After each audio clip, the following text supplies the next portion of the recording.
Greetings and welcome again to the Faculty Files, brought to you by the Texas Community College Teachers Association. Listen and subscribe wherever you listen to podcasts. TCCTA is the largest and most important advocacy organization for post-secondary faculty in the great state of Texas. Join today and take advantage of the many professional development opportunities they offer.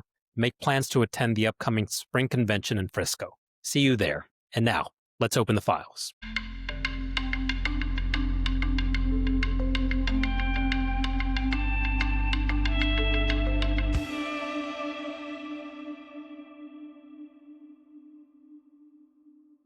Right before recording, a federal judge ordered the Trump administration to release approximately $5 billion in contingency funding for the Supplemental Nutritional Assistance Program, commonly known as the Food Stamp Program or simply SNAP. It will be temporary relief for many who were expecting to lose their benefits on November 1st. The contingency funds, however, are not expected to cover the entire cost of SNAP, and some recipients may still experience an interruption of benefits. Only Congress can fully restore SNAP funding. The administration has promised to comply with the judicial order, but they have also warned of potential delays. Stay tuned. Food insecurity is defined as a limited or uncertain availability of nutritionally adequate and safe foods. Alternatively, it can also be defined as a limited or uncertain ability in socially acceptable ways. Many of us would probably just refer to it as hunger. The ongoing government shutdown has brought renewed attention to SNAP and the larger societal issue of food insecurity. The current iteration of SNAP was established in 1964 and is a federal food assistance program administered by the U.S. Department of Agriculture. The program currently covers about 42 million Americans, and despite some claims to the contrary, SNAP is a restrictive program and is less generous than many would believe. A household will qualify for the program if gross monthly income is below 130% of the federal poverty level and 100% net income. With older people, defined as ages 60 and older, or people with disabilities previously only needed to meet the net income requirement. All households are also limited in the amount of personal resources they can access, such as cash, investments, and other assets. Families that receive other types of aid, such as temporary assistance for needy families, also known as TANF, or supplemental security income, SSI, might meet the requirements for SNAP automatically. States have broad discretion in how they manage the SNAP program.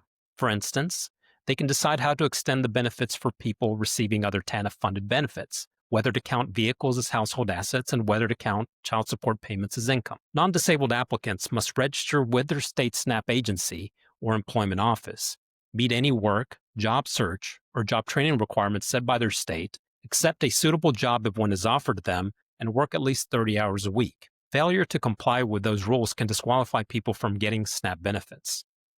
Furthermore, non-disabled adults without dependents must either work or participate in a program for 80 hours a month to participate in a state workfare program.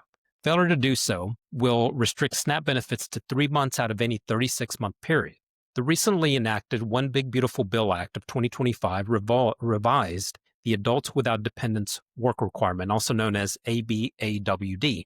The changes included increasing the upper age exception to 65 and older, limiting the exception based on responsibility to care for a dependent child to those with a child under 14 years of age, removing exceptions for homeless individuals, veterans, and those 24 and younger who aged out of foster care, and finally, it established a new exception for the indigenous population. In benefits, recipients receive about $190 per individual and $356 per household on a monthly basis. Exact amounts per month will vary depending on income and household size. 2/3 of participants in SNAP are children, adults over 60, or people with disabilities. Among those beneficiaries, 73% live below the poverty line, which is currently $32,150 for less than a family of 4. SNAP is the largest food assistance program in the country, accounting for about 70% of USDA's nutrition assistance spending in fiscal year 2024, according to the agency. There are other government food assistance programs such as the Special Supplemental Nutritional Program for Women, Infants, and Children, also known as WIC, and the National School Lunch Program, which provides reduced cost or free lunches to children. There are 3.5 million Texans in our communities who depend on SNAP, including 1.7 million children. According to the nonprofit organization Feeding Texas, Texas has the unenviable distinction of having the highest food insecurity population in the country, and the organization estimates that 1 in 6 households does not have enough food to eat. 22% of Texas children experience hunger, and 13.6% of seniors are at risk for hunger. 1 in 4 Hispanics are experiencing hunger. 1 in 3 Black Texans are. Several of the counties in the rural parts of Texas and the Valley have high concentrations of food insecurity, with percentages well over 20%.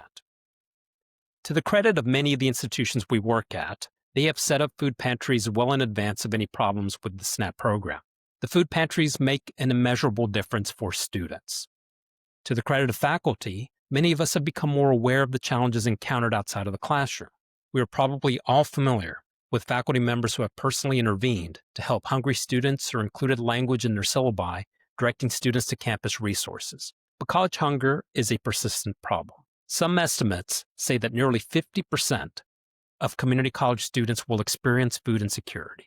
The publication Health Affairs referred to food insecurity on college campuses as the invisible epidemic because hunger is so difficult to detect. As educators, we are first and foremost in our respective disciplines. With years of experience, we also become adept at reading the body language in our students.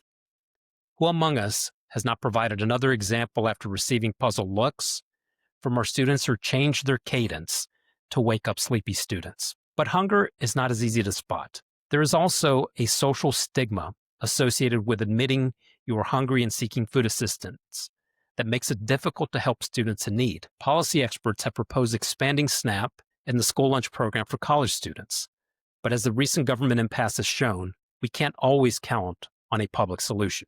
It has been heartening to see communities across the state come together to ensure their neighbors have enough to eat, but that likely will not be enough. In the future, we will need a more comprehensive solution for what has been an intractable. Miranda Williamson is a student at Texas A&M Central Texas, and she described the uncertainty this way to the Texas Observer.